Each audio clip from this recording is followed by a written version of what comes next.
হাবিব সাল্লাল্লাহু আলাইহি ওয়াসাল্লাম সাহাবীদেরকে ডাক দিয়ে বলতেছেন, সাহাবীরা রে, তোমরা এমন কি কেউ আসো যে ব্যক্তির পিঠের মধ্যে আমি আঘাত করেছিলাম অথবা জবান দিয়ে আঘাত করেছিলাম? এ সাহাবায়ে কেরাম, তোমাদেরকে যদি আমি এমন ভাবে কোনো আঘাত করে থাকি তাহলে আজকে তোমরা আমার এই আঘাতের বদলা নিয়ে নাও। চাই না আমি কাল কিয়ামতের দিন ওই ঋণ নিয়ে দাঁড়াইতে চাই না। সমস্ত সাহাবায়ে কেরাম নিস্তব্ধ অবস্থায় মাথা নিচুর দিকে দিয়া সমস্ত সাহাবায়ে কেরাম বইসা আছে। হঠাৎ একজন সাহাবী দুইটা হাত বাড়াইয়া সামনের মধ্যে কেউ যাতে শাবকের আঘাতের বদলা না নিতে পারে। যেই নবীজির শরীরের মধ্যে, যেই নবীজির পবিত্র বদনের মধ্যে মশা মাছি আক্রমণের জন্য বসা হারাম ছিল, ওই নবীর শরীরের মধ্যে শাবকের আঘাত পড়বে। আমার ভাইরা, আমার বন্ধুরা, আল্লাহর হাবিব সাল্লাল্লাহু আলাইহি ওয়াসাল্লাম শাবকটা সাহাবীর হাতের মধ্যে দেওয়ার পরে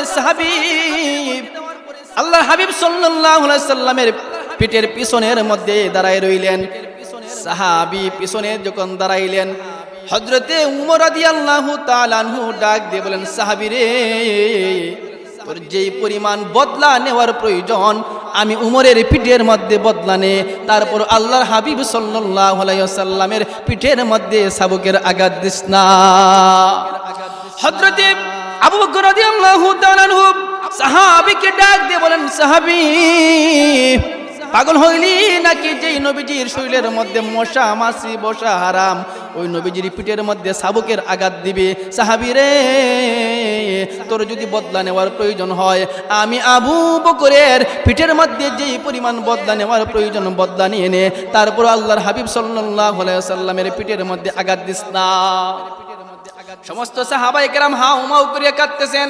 সমস্ত সাহাবায়ে কেরামের জোর জোর করিয়া পানি ঝরতেছে। ভাই, আল্লাহর হাবিব সাল্লাল্লাহু আলাইহি ওয়াসাল্লামের পিছনে সাহাবী ওই ছড়িটা নিয়া শাবকটা নিয়া দাঁড়াইয়া আল্লাহর হাবিবকে ডাক দিয়ে বলতেছেন, ওগো আল্লাহর নবী, ওগো আল্লাহর হাবিব, আপনি যখন আমাকে আঘাত করেছিলেন, আপনি যখন আমার পিঠের মধ্যে শাবকের আঘাত করেছিলেন, তখন আমার পিঠের মধ্যে কোনো কাপড় ছিল না, আমার পিঠের মধ্যে ছিল শুধু খালি পিঠ, আমার পিঠের মধ্যে কোনো কাপড় ছিল না, চাদর ছিল না। এখন যদি আমি আপনার পিঠের মধ্যে বদলা নেই আর আপনার শরীরের মধ্যে যদি চাদর থাকে, তাহলে তো বদলাটা সমান সমান হবে না। এই জন্য আপনার চাদরটা সরায় নেন। আল্লাহর হাবিব সাল্লাল্লাহু আলাইহি ওয়াসাল্লামের চক্ষু দিয়া জোর জোর করিয়া পানি ঝরতেছে। আল্লাহর হাবিব সাল্লাল্লাহু আলাইহি ওয়াসাল্লাম চাদরটা সরাইয়া সাহাবীকে ডাক দিয়ে বলতেছেন, সাহাবী, নেও বদলা নিয়ে নেও, খালি পিঠ দিয়ে দিলাম, বদলাটা নিয়ে নাও। আল্লাহর হাবিব সাল্লাল্লাহু আলাইহি ওয়াসাল্লামের পিঠের পিছনে সাহাবী দাঁড়াইলেন। সাহাবী পিঠের পিছনে দাঁড়াইয়া হাতের চাবুকটা জমিনের মধ্যে ফেলাইয়া আল্লাহর হাবিব সাল্লাল্লাহু আলাইহি ওয়াসাল্লামের পিঠের মধ্যে একটা মোহরে নবুয়ত ছিল। মোহরে নবুয়তকে চিহ্নিত করিয়া আল্লাহর হাবিব সাল্লাল্লাহু আলাইহি ওয়াসাল্লামের মোহরে নবুয়তের মধ্যে একটা চুম্বন দিলেন। একটা চুম্বন দিয়া আল্লাহর হাবিবকে জড়াইয়া ধরিয়া কাঁদতেছেন আর বলতেছেন, গো আল্লাহর নবীজি, এমন কোনো আমল নাই যে আমল দ্বারা আমি জান্নাতের মধ্যে যাইতে পারবো, এমন কোনো আমল নাই যে আমলের দ্বারা আমি ফুলসিরাতের পুল পার হইতে পারবো, এমন কোনো আমল নাই যে আমলের দ্বারা আমি জাহান্নাম থেকে বাঁচতে পারবো। গো আল্লাহর নবীজি, এই জন্য আমি ইচ্ছা করেছি এমন কোন মুহূর্ত পাওয়া যায় কিনা যেই মুহূর্তের মধ্যে আপনার শরীরকে আমি স্পর্শ করতে পারি। আমার বিশ্বাস, যেই শরীরটা আপনার পবিত্র শরীরের সঙ্গে স্পর্শ করবে, ওই শরীরকে জিন্দেগিতে জাহান্নামের আগুন জ্বালাইতে পারবে না। আমার ভাইয়েরা, আমার বন্ধুরা, সাহাবী ওসিলা ধরেছে, ওসিলা খুঁজেছে। ওসিলা খুঁজার কারণে আল্লাহ রাব্বুল আলামিন ওই ব্যক্তিকেও মাফ করতে পারেন। এই জন্য ভাইরা, আমার বন্ধুরা আমার, আমি আপনি যদি ওসিলা ধরি, ওসিলা খুঁজি, ওসিলা ধরার দ্বারা, ওসিলা খুঁজার দ্বারা আমার আপনার জিন্দেগির গুনাহ খাতা আল্লাহ রাব্বুল আলামিন মাফ করতে পারেন। কালকে আমাদের কঠিন ময়দানে সমস্ত জান্নাতীরা এবং জাহান্নামীরা, সমস্ত মানুষের যখন হিসাব কার্য আরম্ভ হয়ে যাবে, আল্লাহ রাব্বুল আলামিন তখন একজন ব্যক্তির যখন হিসাব নেবেন, ওই ব্যক্তিটার হিসাব নেওয়ার সময় তখন নেকির পাল্লায় নেকি দিবে, বদির পাল্লায় বদি দেওয়ার পরে নেকির পাল্লা হালকা, বদির পাল্লা ভারী। জাহান্নামের ফেরেশতারা তাকে গ্রেফতার করবে। জাহান্নামের ফেরেশতারা গ্রেফতার করিয়া তাকে জাহান্নামে নেওয়ার জন্য যখন রাস্তা দিয়ে জাহান্নামে যাওয়ার জন্য রওনা দিবে, এমত অবস্থায় হযরতে আদম আলাইহিস সালাতু ওয়াস সালাম ওই ব্যক্তিকে বাঁচানোর জন্য ফেরেশতাদেরকে বলবে, এরে ফেরেশতারা, আমার সন্তানকে তোমরা জাহান্নামে নিও না। আমার ভাইরা, আমার বন্ধুরা, আমার বিষয়টা বুঝেন। হযরতে আদম আলাইহিস সালাতু ওয়াস সালাম জাহান্নামে না নেওয়ার জন্য বান্দাকে জাহান্নাম থেকে বাঁচানোর জন্য ফেরেশতাদেরকে আবেদন করবে, দরখাস্ত করবে, কিন্তু ফেরেশতারা আদম পয়গম্বরের কথাই কোনো কর্ণপাত করবে না, আদম পয়গম্বরের কথা শুনবে না। আমার ভাইরা, আমার বন্ধুরা, আল্লাহ রাব্বুল আলামিন এই অবস্থাতে আদম আলাইহিস সালাতু ওয়াস সালাম ডাক দিয়ে আল্লাহর হাবিব সাল্লাল্লাহু আলাইহি সাল্লামকে বলবেন, কোথায় রে আমার পুত্র মুহাম্মদ, কোথায় রে আমার সন্তান মুহাম্মদ? দেখো তোমার একজন উম্মতকে জাহান্নামের মধ্যে নিয়ে যাইতেছে। আল্লাহর হাবিব সাল্লাল্লাহু আলাইহি সাল্লাম তখন দৌড়ে আসবেন, দৌড়ে আসিয়া আল্লাহ রাব্বুল আলামিনকে ডাক দিয়ে বলবেন, মালিক দেখেন না, আমার একজন উম্মতকে জাহান্নামের মধ্যে নিতেছে।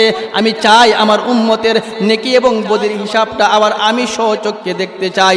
আল্লাহ রাব্বুল আলামিন ফেরেশতাদেরকে ডাক দিয়ে বলবেন, ফেরেশতারা রে, দেখো তোদের পিছনে আমার হাবিব তোদেরকে ডাকতেছে। আমার হাবিব যদি চায় তোমরা হিসাবটা আবার করার জন্য, আবার আমার হাবিবের চোখের সম্মুখে আবার হিসাবটা করবে। আমার ভাইরা, আমার বন্ধুরা, আল্লাহর হাবিব সাল্লাল্লাহু আলাইহি সাল্লামের সম্মুখে নেকির পাল্লায় নেকি এবং বদির পাল্লায় বদি দেওয়ার পরে আবার সেই অবস্থা, নেকির পাল্লা হালকা, বদির পাল্লা ভারী। নেকির পাল্লা হালকা এবং বদির পাল্লা ভারী হওয়ার পরে আল্লাহর হাবিব সাল্লাল্লাহু আলাইহি সাল্লাম তার পকেট থেকে একটা কাগজের টুকরা বের করবে। কাগজের টুকরাটা ওই মিজানের নেকির পাল্লার মধ্যে রাইখা দিবে। কিতাবের মধ্যে উল্লেখ করা হয়, ওই নেকির পাল্লার মধ্যে কাগজের টুকরাটা রাখতে দেরি হবে, কিন্তু নেকির পাল্লাটা ভারী হইতে একটা মুহূর্ত লেট হবে না, একটা মুহূর্ত লেট হবে না। সঙ্গে সঙ্গে নেকির পাল্লাটা ভারী হয়ে যাবে, আর সঙ্গে সঙ্গে ওই ব্যক্তির শরীরটা গিয়া জাহান্নামের পোশাকগুলো খসিয়া পড়ে যাবে।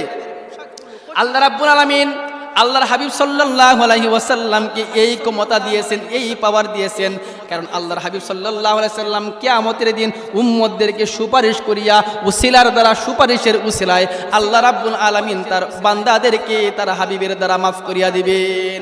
এইজন্য বলেন, শাফিআয়ে রুজে জাযা ওয়া গা খতিবে আনবিয়া, শাফিআয়ে রুজে জাযা ওয়া গা খতিবে আনবিয়া, সাহিবে হাউজুল লিওয়াজিল লে খুদা রুজে আতিক।